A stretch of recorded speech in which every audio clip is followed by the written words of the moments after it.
Welcome back to Living in the Word, and today we are looking at the Day of Atonement. So let's begin. Leviticus 16 verses 1 to 14. Now the Lord spoke to Moses after the death of the two sons of Aaron, when they offered profane fire before the Lord and died. And the Lord said to Moses, "Tell Aaron your brother not to come at just any time into the holy place inside the veil, before the mercy seat which is on the ark, lest he die, for I will appear in the cloud above the mercy seat. Thus Aaron shall come into the holy place with the blood of a young bull as a sin offering, and of a ram as a burnt offering. He shall put the holy linen tunic and the linen trousers on his body. He shall be girded with the linen sash, and with the linen turban he shall be attired. These are holy garments. Therefore he shall wash his body in water and put them on, and he shall take from the congregation of the children of Israel 2 kids of the goats as a sin offering, and 1 ram as a burnt offering. Aaron shall offer the bull as a sin offering, which is for himself, and make atonement for himself and for his house. He shall take the 2 goats and present them before the Lord at the door of the tabernacle of meeting. Then Aaron shall cast lots for the 2 goats, 1 lot for the Lord and the other lot for the scapegoat. And Aaron shall bring the goat on which the Lord's lot fell and offer it as a sin offering. But the goat on which the lot fell to be the scapegoat shall be presented alive before the Lord to make atonement upon it, and to let it go as a scapegoat into the wilderness.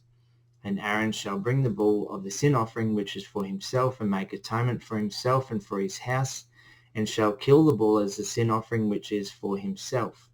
Then he shall take a censer full of burning coals of fire from the altar before the Lord, with his hands full of sweet incense, beaten fine, and bring it inside the veil.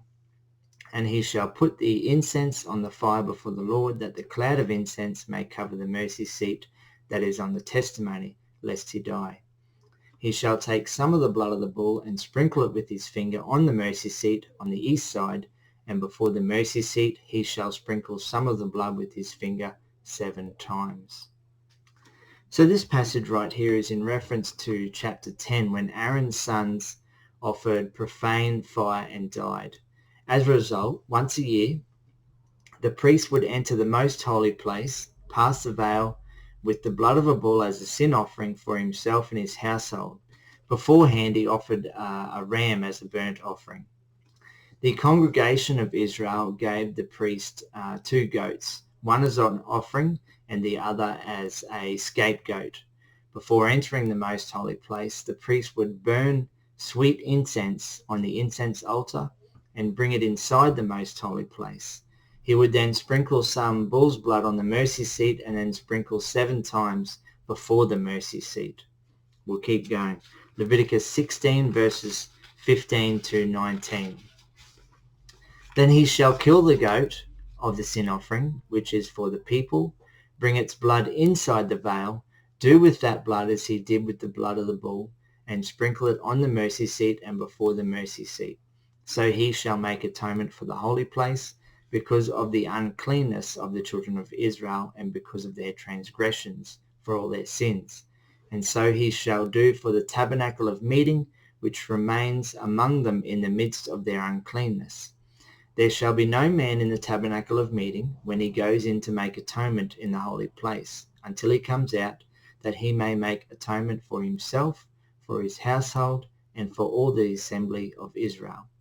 And he shall go out to the altar that is before the Lord, and make atonement for it, and shall take some of the blood of the bull and some of the blood of the goat, and put it on the horns of the altar all around. Then he shall sprinkle some of the blood on it with his finger 7 times, cleanse it, and consecrate it from the uncleanness of the children of Israel.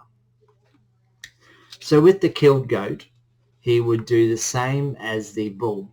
Then on the horns of the altar outside the most holy place, he would place blood of the bull and goat, then sprinkle the blood 7 times on it. Leviticus 16 verses 20 to 22. And when he has made an end of atoning for the holy place, the tabernacle of meeting, and the altar, he shall bring the live goat. Aaron shall lay both his hands on the head of the live goat, confess over it all the iniquities of the children of Israel and all their transgressions concerning all their sins, putting them on the head of the goat, and shall send it away into the wilderness by the hand of a suitable man. The goat shall bear on itself all their iniquities to an uninhabited land, and he shall release the goat in the wilderness. So the priest would then confess the nation's sins while placing his hand on the second live goat, and the goat shall be led to an uninhabited land by a suitable person. Leviticus 16 verses 23 to 28. Then Aaron shall come into the tabernacle of meeting, shall take off the linen garments which he put on when he went into the holy place, and shall leave them there. And he shall wash his body with water in a holy place, put on his garments, come out and offer his burnt offering and the burnt offering of the people, and make atonement for himself and for the people. The fat of the sin offering he shall burn on the altar. And he who released the goat as a scapegoat shall wash his clothes and bathe his body in water, and afterward he may come into the camp.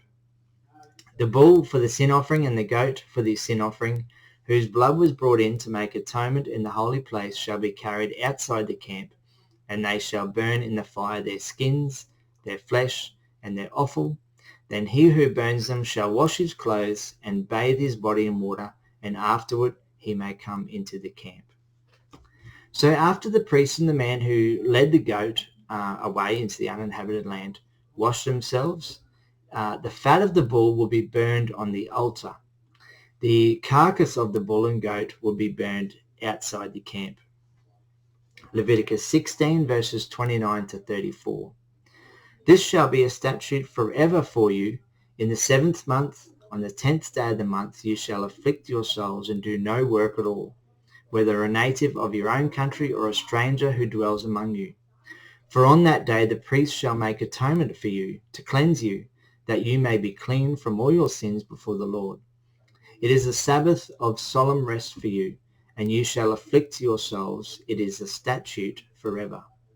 And the priest who is anointed and consecrated to minister as priest in his father's place shall make atonement, and put on the linen clothes, the holy garments. Then he shall make atonement for the holy sanctuary, and he shall make atonement for the tabernacle of meeting, and for the altar, and he shall make atonement for the priests, and for all the people of the assembly. This shall be an everlasting statute for you, to make atonement for the children of Israel for all their sins once a year. And he did as the Lord commanded Moses. So on the 10th day of Tishri, the Hebrew 7th month, that is September, October, will be the Day of Atonement. Well, thanks for watching. Stay tuned for the next video, and God bless.